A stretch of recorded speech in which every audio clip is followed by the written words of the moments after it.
আপনারা কেমন আছেন? আশা করি আপনারা ভালো আছেন, আমিও ভালো আছি। এই যে কাঁকড়া, আজকে কাঁকড়া রান্না করব। এখানে পেঁয়াজ আর টমেটো কেটে নিয়েছি, এখানে আলু আছে, তো আমি পেঁয়াজটা দিয়ে দেবো।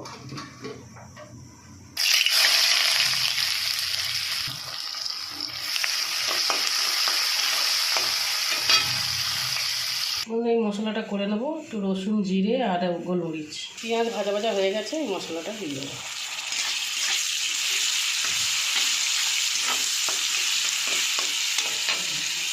বন্ধুরা, কাঁকড়াতে অনেক ঘি আছে, আমি ওই জন্য আলাদা করে ভাজিনি।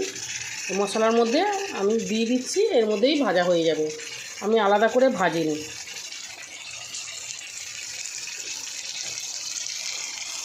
বন্ধুরা, এই কাঁকড়াটা ডিম হয়ে গেছিলো, এই যে একটা কাঁকড়া ডিম হয়ে গেছিলো, তো এরকম করে আমি ভেজে নেবো, ভালো করে কষিয়ে নেবো মশলা দিয়ে।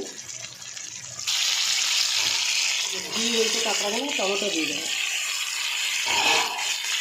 ভালো করে আমি কষিয়ে নেব।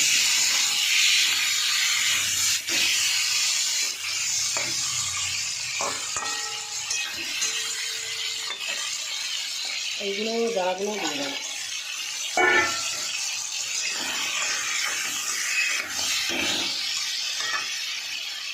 চারটে কাঁচা লঙ্কা বেটে দেবো।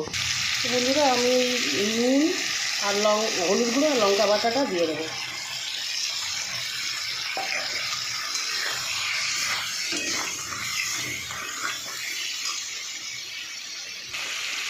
আলুটাও দিয়ে দেবো।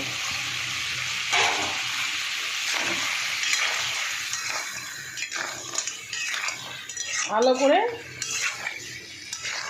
10-15 মিনিট ধরে কষিয়ে নেবো।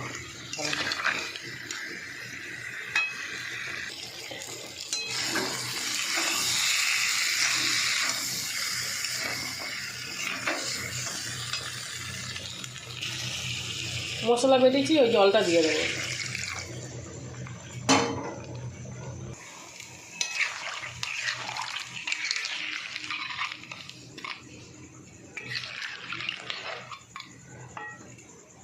তো বন্ধুরা, আমার কাঁকড়ার তরকারি হয়ে গেছে।